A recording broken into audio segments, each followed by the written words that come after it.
Hello అండి. ఎవరైనా మనకు హాని చేయాలని ప్రయత్నించినా లేదా హాని చేసినా మనము తిరిగి ప్రతీకారం తీర్చుకోవాలా లేదా సైలెంట్గా ఉండి అన్నీ భరిస్తూ ఉండాలా? దీని గురించి శ్రీరామకృష్ణ పరమహంస ఒక చక్కటి కథ ద్వారా మనకు తెలియజేశారు. ఒక ఊరిలో ఒక పాము ఉండేది. ఆ పాము అటుగా వెళ్తున్న వాళ్ళందరినీ కాటువేసి చంపేసేది. ఆ పాము భయంతో చాలామంది అటువైపు వెళ్ళడం మానేశారు.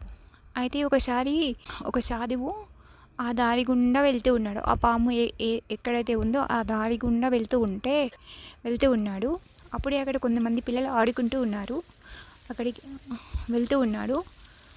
అది చూసిన కొంతమంది పిల్లలు ఆ స్వామి దగ్గరికి వెళ్ళి ఆ సాధువు దగ్గరికి వెళ్ళి, స్వామి మీరు అటువైపు వెళ్ళకండి, అక్కడ ఒక పాము ఉంది, ఎవరిని వదిలిపెట్టదు, ప్రతి ఒక్కరిని చంపుతుంది, ఇప్పటివరకు చాలామందిని చంపేసింది. ఆ భయంతో చాలామంది అటువైపు వెళ్ళడమే మానేశారు. మీరు కూడా అటువైపు వెళ్ళవద్దు, మీ మంచికే చెప్తున్నాము అని చెప్తారు ఆ పిల్లలు. అవునా, మీరేం భయపడకండి, నాకు కొన్ని మంత్రాలు తెలుసు, అది నన్నేం చేయలేదు అని చెప్తాడు. చెప్పి వెళ్తారు. సరే, మేము చెప్పాల్సింది చెప్పినాం, తర్వాత మీ ఇష్టం అని వాళ్ళు వెళ్ళిపోతారు ఆ పిల్లలు. తర్వాత ఆ స్వామీజీ అలా వెళ్తూ ఉన్నప్పుడు ఆ పాము చూసి అలికిడికి బయటికి వస్తుంది. బయటికి వచ్చినప్పుడు ఆ స్వామీజీ దానితో మాట్లాడతాడు. నువ్వు ఇంతమందిని చంపుతున్నావు కదా, మరి నీకు పాపం తగులుతుంది కదా, దీనివల్ల నీకు చాలా పాపం వస్తుంది, ఇప్పటి నుండి అలా చేయకు, నేను చెప్పినట్టు చెయ్యి అని చెప్పి ఒక మంత్రం ఉపదేశించి ఆ మంత్రాన్ని జపిస్తూ ఎవరికి హాని చేయకుండా ఉండమని చెప్తాడు. సరే అని చెప్పి అది తల ఊపి అలాగే అని చెప్తుంది. నేను మళ్ళీ తిరిగి వస్తాను అని చెప్పి అతను వెళ్ళిపోతాడు. సాధువు చెప్పినట్టుగానే ఆ పాము కూడా ఎవరిని ఏమీ అనకుండా తన పని తను చేసుకుంటూ తనంతలో తాను ఉంటూ ఉండేది. అది ఏమీ అనడం లేదు, ఎవరిని చంపడం లేదు అనే విషయం నెమ్మదిగా అక్కడ ఉన్న వాళ్ళకి, ఆ ఊరి వాళ్ళకి నెమ్మదిగా తెలిసిపోయింది. కొంతమంది ఆకతాయి పిల్లలు అటువైపు వెళ్ళి ఆ పాము దగ్గరికి వెళ్ళి చుట్టుముట్టేవారు.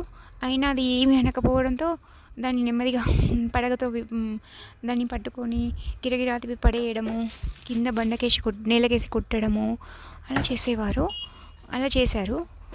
అది చనిపోయినంత పని జరిగింది, కానీ ఎలాగో ప్రాణాలు నిలబెట్టుకుంది, ఎలాగో ప్రాణాలతో ఉంది. ఇంకా ఆ కొన ఊపిరితో అదిగా బయటికి రావడమే మానేసింది.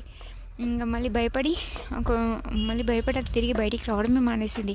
ఎప్పుడో పిల్లలు లేనప్పుడు, ఎవరు లేనప్పుడు రాత్రిపూట ఎప్పుడో బయటికి వచ్చి ఏదో తనకు కావాల్సినంత కాస్తంత ఆహారం దొరికింది తిని మళ్ళీ లోపలికి వెళ్ళిపోయేది.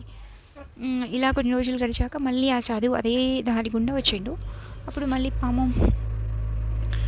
మళ్ళీ ఆ పాముని పిలిచిండు. అప్పుడు పాము స్వామీజీ మాటలు విని వెంటనే గుర్తుపట్టి బయటకు వచ్చేస్తుంది.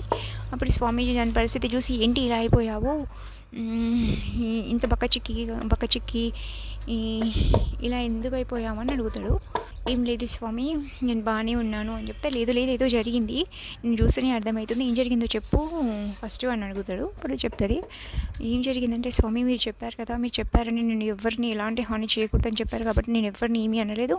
అప్పుడు ఆ పిల్లలు వచ్చి నన్ను ఎలా హింసించారు, అయినా మీరు చెప్పారు కాబట్టి నేను ఎవరిని ఏమీ అనలేదు, సైలెంట్గా అలాగే ఉండిపోయాను. ఇక ఇది చూసి వాళ్ళు మరింత రెచ్చిపోయి నన్ను ఇంకా ఎక్కువ హింసించారు స్వామి. ఇంకా అందుకే దానికి భయపడి నేను బయటికి రావడం లేదు సరిగా, ఆహారం కూడా దొరికింది తింటున్నాను, ఆహారం కూడా ఏదో దొరికింది తినేసి మళ్ళీ లోపలే ఉండిపోతున్నాను భయంతో అని చెప్తాడు. అప్పుడు సాధువు అంటాడు, అయ్యో ఎంత పిచ్చి పని చేసావు, నేను నీకేం చెప్పాను, నువ్వేం చేసావు, వేరే వాళ్ళని హింసించొద్దని చెప్పాను, కానీ నువ్వు కాపాడుకోవడానికి నువ్వు పడగ విప్పి వాళ్ళని భయపెట్టొచ్చు కదా, అందులో తప్పేం లేదు, వేరే వాళ్ళని హింసించకుండా వాళ్ళని భయపెట్టడంలో తప్పేమి లేదు. మనకి ఎవరైనా హాని తలపెట్టాలనుకున్నప్పుడు మనము వాళ్ళకి తిరిగి హాని చేయకూడదు, కానీ వాళ్ళని మనం భయపెట్టొచ్చు అని చెప్తాడనమాట.